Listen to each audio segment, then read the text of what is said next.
Hello, everybody. I'm Jonathan from Boredom Sated. And I'm Boris from Board and Sated. Today, we are going to continue our creature comparison videos between 5th edition D&D and Pathfinder 2. Today, we're going to talk about Medusa. In Yes. general, the concept of a nearly immortal creature that stares at you and you turn to stone. The main place where most of us know it from is the Greek legend. Yes. Clash of the Titans. Clash of the Titans. But before that, come on.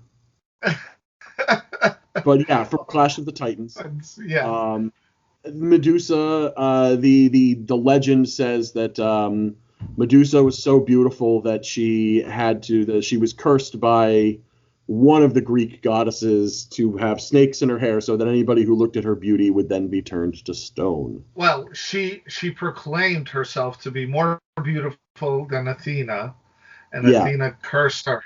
That she should be the snake-headed Medusa. So, that's the general history of Medusa. Medusa has shown up in many fantasy properties over the years because she's generally thought of as a Greek character. So anything like that, she will generally show up. Yep. So she's always been a consistent creature in D&D, although not as powerful as the one that you would think of. But that's because when you're talking about a stone gaze like that, it's either going to be massively overpowered or it's not going to be that effective. So you've got to make the decision as to whether you want it, how you want to set it up. There are multiple creatures throughout D&D in the fantasy world that turn you to stone. Medusa is just generally thought of as the most famous one. Right. And I was actually very surprised when I was comparing the two. Pathfinder is really renowned for taking those legendary creatures and really adding a lot of more fluff, a lot of more interesting aspects to it. They did add a little bit of role-playing aspects, but the rest, I thought this is another one of the creatures that they were very similar between Pathfinder and 5th edition, and I was very surprised because you figure a legendary creature like Medusa that has such a long mythological history, Pathfinder would do something really great with it, but sadly they didn't. So, what are the abilities of a Medusa? The Medusa's general main ability is its Petrifying Gaze. Petrifying Gaze in both editions basically makes it so that if you are within 30 feet of her and you look at her and she can see you, usually it involves both. You need to make a Fortitude save. The Fortitude save in Pathfinder, I think, is like 25 or 26. She is a CR7 in Pathfinder. In D&D, it is a DC 14 Constitution saving throw. Those are approximately equal, I think. I'm not entirely sure how good a 25 DC is or a 26 DC. Like, that might be a difficult DC, but there's also one other major difference. In Pathfinder 2, her Petrifying Gaze has a special method of how it turns you to stone. The basic Petrifying Gaze doesn't work as much, and Boris will explain that in a second. First, I'm going to go over the 5th edition one. In 5th edition, the way it works is you make the Constitution saving throw, and if you make the Constitution saving throw, then nothing happens. If you fail the Constitution saving throw, you are restrained, and you are slowly going to then need to make another saving throw at the end of your next turn, or you will be petrified.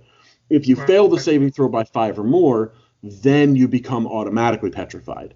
Now, just failing a DC 14 saving throw by 5 or more is not that easy. I mean, if you have no Constitution modifier and you are, and it's not one of your, one of the ones that you have proficiency in, then it gets pretty easy. But you still have to roll below average, even if you had nothing and nothing, to be automatically petrified.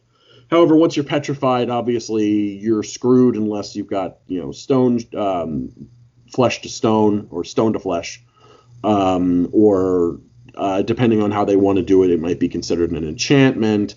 A lot of editions have decided to do different basic little rules with it over the years, but usually to get someone out of petrification, you need a stone to flesh spell, which is in most editions, I think, a 5th level spell. So it's not something you're going to have when you're fighting a Medusa at appropriate level. Right. And the Medusa in the Pathfinder works similar. The first initial effect is a slow for 1 minute, and if you fail your saving throw, and if you get hit with another gaze attack, and you were slowed and you failed the saving throw, then you become petrified permanently, and you would need.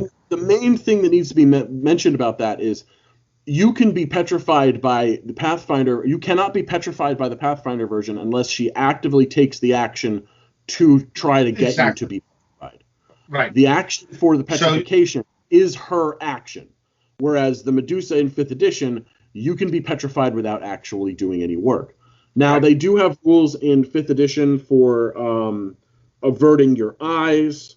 You avoid the saving throw, but you're not looking. And obviously, if you're not looking, there's multiple penalties for that. Usually for melee, if you're not looking, you get disadvantage. For casting, you cannot target someone you're not looking at, things like that. Right. And same thing with Pathfinder. You can avoid your gaze by utilizing not to look, but then there are penalties to strike and other activities. Also, the Medusa here has her snake hair, which attacks anytime somebody comes into her striking range, which is next to her for melee. Whereas I believe the snake head is a multi-action, and she can just strike as part of her attacks, right? Yeah, in D&D, she has multi-attack. She can either attack once with her short sword and once with her hair, or attack with her bow. Bless you. And the snake hair has a lot of poison damage, which is one thing. Yeah. 4d6 poison damage, which is a significant amount. Right. Overall, and them are pretty similar. The poison is a little bit stronger in the Pathfinder, but it's in line for the 7th creature that it is. Yeah, if I didn't mention it, the version in Pathfinder in D&D is a CR 6. So again, they're relatively close.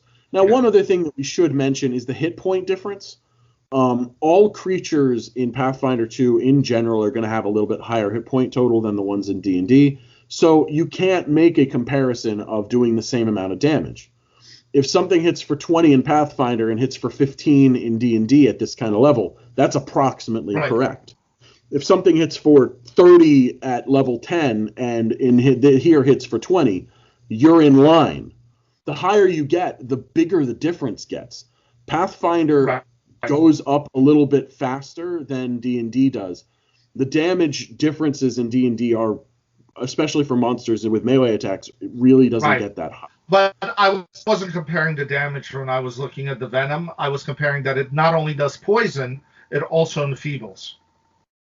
Oh, see, that is definitely a thing.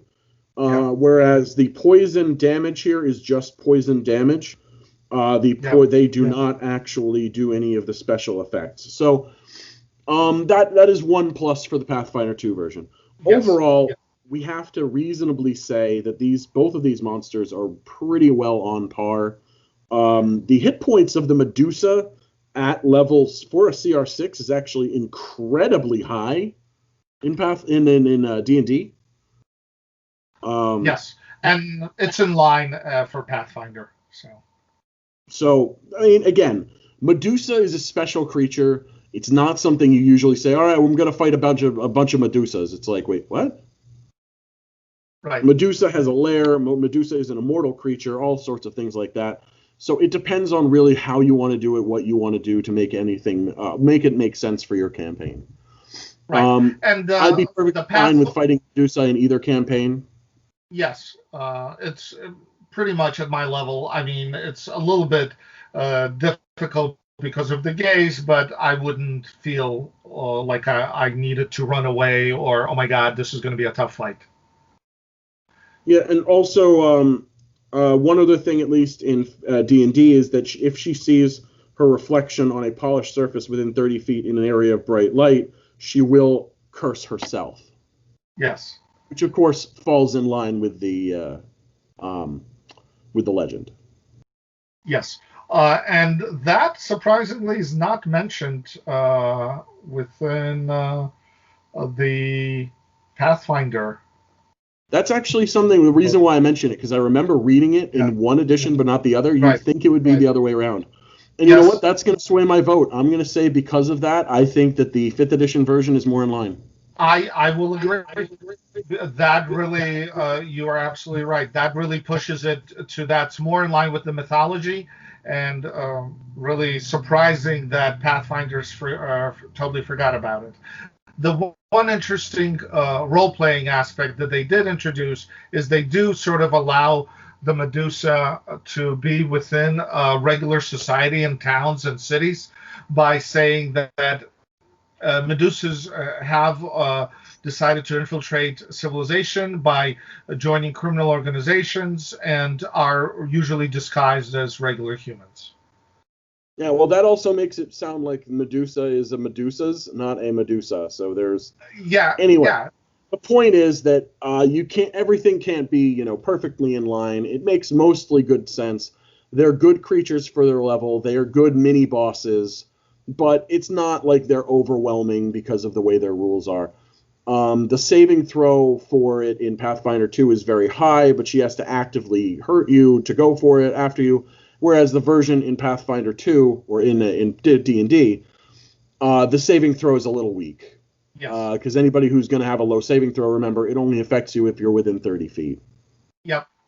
But that said, I think this is one of the few creatures where 5th edition wins out because they really followed the mythology much closer than the Pathfinder. And there you go. That's at least our opinion. Tell us if you fought the Medusa. Tell us your opinion on the Medusa. Tell us if there's something you think we missed that's important. Because sometimes we do overlook some things. It happens. Yes. Like, subscribe. Give us a comment. Let us know what all the things Jonathan described. And this is Boris from Boredom Sated. I'm Jonathan from Boredom Sated. I hope you guys had fun. We'll see you next time.